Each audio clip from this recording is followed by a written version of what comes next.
Hello everyone and welcome back to English with Kayleigh. In today's video we're going to take a look at Love Nest by Jackie Kay. Just before we get into it, I have created a resource for this poem. You can find the link in the description or you can head to Teachers Pay Teachers. Okay, let's get started. So first of all, I'll read through the poem and then I'll discuss some of the main themes that we see, and then I'm going to talk a little bit about the collection that this poem originally comes from, and then we'll do an in-depth analysis. So, Love Nest by Jackie Kay. The mice come first in our bedroom. At the top of the house we hear the cunning scraping, scuttling inside the skirting. It is the first sign. The plague of flies is next. In our kitchen, at the bottom of the house, they swarm in sick, thick circles. It is late October. The Pied Piper calls. Something big, he says. Must be something big and rotten. Look for the eggs, tiny, white. This is the time of the Wests. Do you mean a body, you say, anxious? The Dalston train thunders by like fury. At the bottom of our town garden, and yesterday the wasps came, 2,000 strong, an army in my study and the wee toilet. The Pied Piper returns, vicious bastards, his eyes gleam with job satisfaction. This is our love nest. I see you looking at me. Okay, so some of the themes that we see in Love Nest then, of course the most obvious one being love. We also see society and these external forces being explored, and finally we also see themes of suffering. Okay, so before this poem was published in the Darling Anthology, it originally came from another collection called Off Colour, which was published in 1998. So it's quite important to understand about the collections and know which poems came from these collections from the selection for the A-level syllabus. So Off Colour explores illness, sickness and health, and it doesn't only examine the kind of sick body and mind, but also sickness in society and society's ideas. What's also important is that Love Nest precedes another poem called Virus 4 in the collection, and this is a poem about sexually transmitted diseases. So in this way we have another layer. We can also explore Love Nest as a poem about the invasion of a venereal disease as well. Okay, so we begin with Stanza 1 and let's take a look at the title, Love Nest. So this is described as, the definition is a place where two lovers spend time together, especially in secret. So we already get a hint, or we're questioning, okay, is this a relationship that needs to be kept quiet and why? The mice come first. This is our first hint of invasion, and we have these connotations of disease, and of course this animal is often a phobia for many as well. They come first, and the very last line of the stanza again reiterates, it is the first sign. So we get a very ominous feeling here. It's just the beginning, and the tone is really set as being very anxious for both the speaker and the reader. We're anticipating what's going to come next, what happens. In our bedroom, so we've got this sense of unity created at the beginning of the poem with this word our. Okay, so it is our place and our private, intimate space that is shared. But then we also see this hint, if we go back to the idea of virus, number 4, the other poem within the collection that comes after this one, we also see again another hint at this venereal disease, okay, this physical disease that's been contracted. At the top of the house we hear the cunning scraping, scuttling inside the skirting. Lots and lots of sibilants and consonants here, really mimicking that scraping sound in the walls. But what's very interesting is it almost seems like background noises. They don't seem to be intense or very invasive at this point. It almost seems like a faint haunting that will progressively get worse, louder and more aggressive and larger in numbers as we read throughout the poem. And also just using the ing, the present continuous tense, really sets it. It's a very imminent, immediate thing that's happening.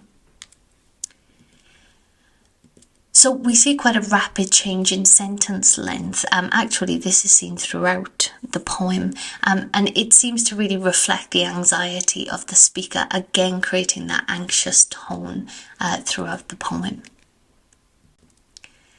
So then we move on to stanza 2, and we see the plague of flies is next. So the second stanza, we see this second stage of infestation, a very episodical style and structure from Kay here. In our kitchen, so we've still got our here, so there's still a sense of unity and togetherness in the second stanza. We've got a change of scene here, so we're moving from a place, that suggests intimacy and love, being the bedroom, but now that it's moving into other sections of the house, this change could also reflect how it's affecting other aspects of their relationship, not just the physical. And here we see at the bottom of the house, this really suggests that this invasion is inescapable. It's coming from all angles. Throughout the different stanzas, it's coming from different places. They can't get away from it. They swarm in thick circles. Beautiful sibilance here. It's very sickly sounding, actually. And when we consider that this room is dedicated to cooking and preparing foods, it does give this sense of, feeling quite sick at the thought of seeing all these flies swarming around the kitchen. It is late October. So one of my students brought up something very interesting in considering not only the season, but the celebrations that take place in late October. So we discussed autumn, that winter is coming. So this idea that there are worse things to come. But we also spoke a little bit about how Halloween is in late October, and this obviously gives the suggestion of fear and secrets, things that are unknown. The Pied Piper calls, so you have to do some research on this, but basically the Pied Piper was a criminal who abducted children, and he was very much, being this criminal, he is of course an outcast of society. Now this could be a reflection of how the couple or the speaker feels. So this is where we look at psychoanalytical theory, and we've seen it elsewhere, for example in Brendan Gallagher. But here is where these external influences and external things and people are explicitly introduced. Something big, he says, must be something big and rotten. Very, a blood-curdling image here, and it suggests that something has died. And in stanza 3, we continue with the Pied Piper's voice. Look for the eggs, tiny white. It could be that these are the unborn eggs of the flies or the vermin that he's trying to get rid of to catch it at the source. But it is very ambiguous when we consider the previous and the preceding sentences, as they're both linked to dead bodies, and we get this, we start to question, is this more sinister? Especially if you look at the next sentence about the Wests, does it possibly connote young girls? This is the time of the Wests. So the Wests were serial killers in the UK, and they were arrested in 1994, so just 4 years before this poem was first published. So very much in the mind of Kay and the UK and society at the time.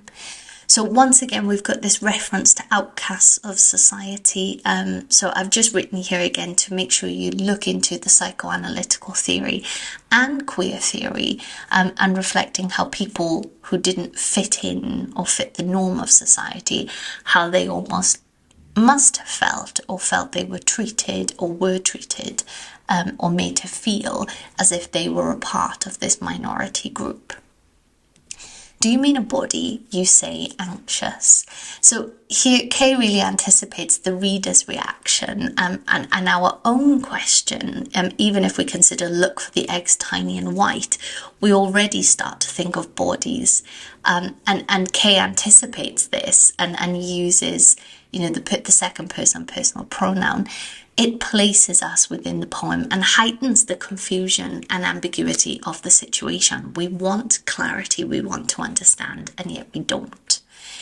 Now, this could heighten the speaker's feelings as well and reflect the paranoia of society after the story broke. And now we start to see that actually this is becoming more than they can handle, meaning the couple within the poem. The Dalston train thunders by like fury. The Dalston train actually has quite a dark history, the train station. In the 1800s, a mother actually killed her young baby in the station's lavatory. So again, we're having all of these connotations of death of these minority groups and how they are viewed and how they're treated, and how this possibly extends to people who are maybe part of the LGBT plus community. And it thunders by like fury.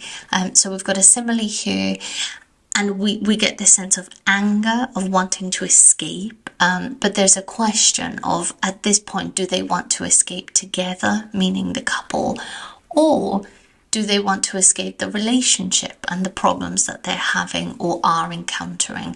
Is it starting to become too much for them? Then we move on to the last two stanzas, stanzas 4 and 5. Very first sentence, at the bottom of our town garden. So we've got this enjambment from the train at the bottom of our garden, still very much trying to withstand the external forces, putting on a united front. And yesterday, the wasps came. So now we see this is the final thing to infiltrate. And this is obviously the worst of the three, because they are the ones that can cause the most imminent and potentially fatal blow. But the speaker seems to have no sense of shock, almost if it was expected, like, yeah, and yesterday this was what happened. 2,000 strong.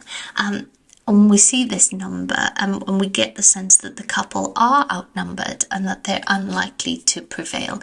It just seems too much for them to try to fight against. An army, suggesting this lack of power and almost a nation against them, which again links quite nice to queer theory and being a part of a community where you don't feel accepted.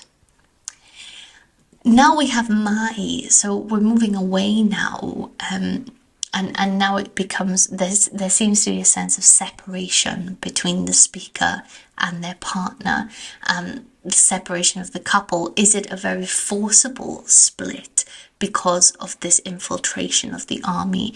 But the one thing we can see is that it's no longer our anymore. And the wee toilet, of course, this syntax links very much to Scotland, Scottish dialect.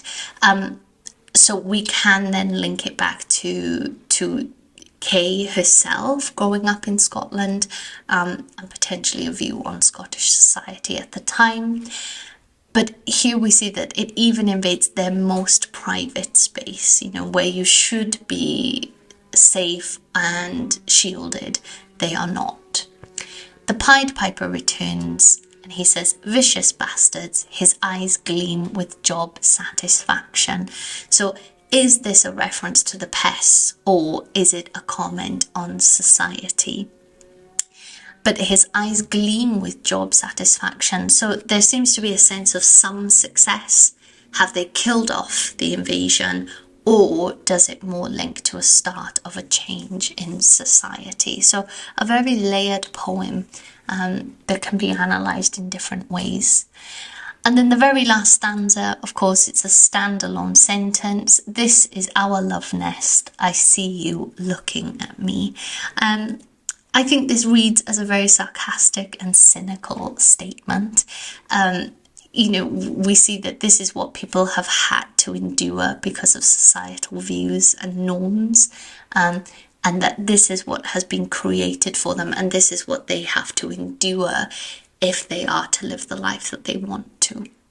Which is particularly sad when you read that as the final statement after them trying to get through everything that they've been faced with. So in terms of the form, the speaker, and AO5 you can use for Love Nest, of course we have these 5 stanzas. So the first 4 switch between quatrains and cinquains, with the last stanza containing one standalone line. This could be to reflect the uncertainty not only of the relationship, but also this constant battle with these internal and external problems. The speaker, it's heard from one half of the couple, so we don't hear the other person's views or how they felt this invasion has impacted them. There's no indication that this is autobiographical. However, we know Kay uses personal experiences to influence her work, so it may stem from difficulties she faced being a lesbian in Scotland in the 80s and 90s. And for AO5, I would suggest looking at the psychoanalytical theory and queer theory for this particular poem. So I really hope that this video has helped you. Please don't forget to like and subscribe, and I'll catch you in the next one. Bye guys.